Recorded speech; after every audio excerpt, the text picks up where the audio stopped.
दोस्तों, रामायण में आपने देखा होगा कि भगवान श्री राम को जब 14 वर्ष का वनवास हो जाता है तो रावण माता सीता का हरण करके लंका ले जाता है और उन्हें अशोक वाटिका में रखता है।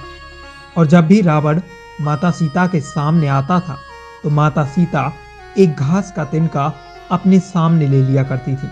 लेकिन क्या आपने कभी सोचा है कि आखिर माता सीता उस छोटे से तिनके से क्या कर सकती थी? वह आखिर छोटे से तिनके को क्यों उठा लिया करती थी?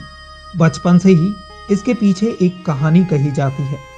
ऐसा कहा जाता है कि माता सीता उस तिनके का तलवार के रूप में इस्तेमाल किया करती थी। लेकिन आपको बता दें कि यह सत्य नहीं है। इस घास के तिनके के पीछे एक और कहानी छिपी हुई है। तो चलिए जानते हैं कि आखिर रावण को आते ही माता सीता अपने हाथ में घास का तिनका क्यों उठा लिया करती थी। यह कहानी तब से शुरू हुई थी जब माता सीता शादी करने के बाद दुल्हन के रूप में भगवान श्री राम के घर पहुंची थी। दोस्तों, आपने हमेशा ही देखा होगा कि हमारे सनातन धर्म में ऐसी रीति रिवाज है कि नई दुल्हन पहली बार जब ससुराल में खाना बनाती है तो वह खाने में सबसे पहले कुछ मीठा बनाती हुई नजर आती है। माता सीता जब पहली बार अयोध्या आई थी तो भगवान श्री राम के घर माता सीता ने मिठाई के रूप में खीर बनाई थी।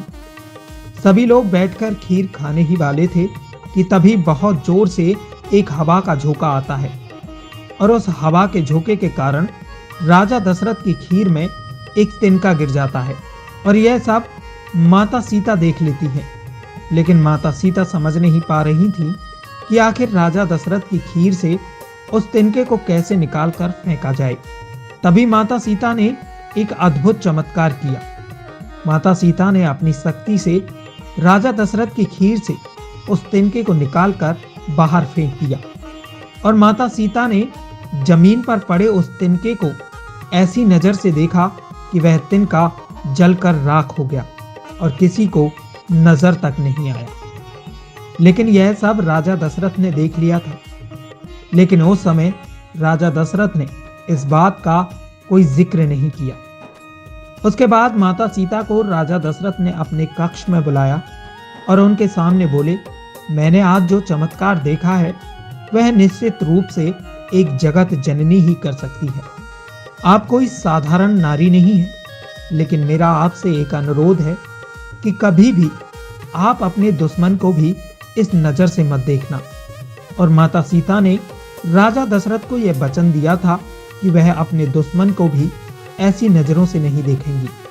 और राजा दशरथ को दिए हुए इस वचन के कारण ही माता सीता के सामने कभी भी रावण आता था तो उसको ऐसी नजर से नहीं देखती थी, बल्कि वह अपने सामने एक घास के तिनके को कर लिया करती थी। अगर माता सीता चाहती तो रावण को भस्म कर सकती थी, लेकिन वह राजा दशरथ के दिए हुए वचन में बंधी हुई थी। दोस्तों, यही कारण है कि रावण को सामने आते ही माता सीता हाथ में घास का तिनका उठा लिया करती थी। अगर आपको हमारी यह वीडियो पसंद आई हो तो लाइक, कमेंट और शेयर करना ना भूलें। इसी प्रकार की पौराणिक कहानी, रहस्यमयी स्थान और अपने देश की वीर वीरांगनाओं के इतिहास के बारे में जानने के लिए चैनल को सब्सक्राइब अवश्य करें।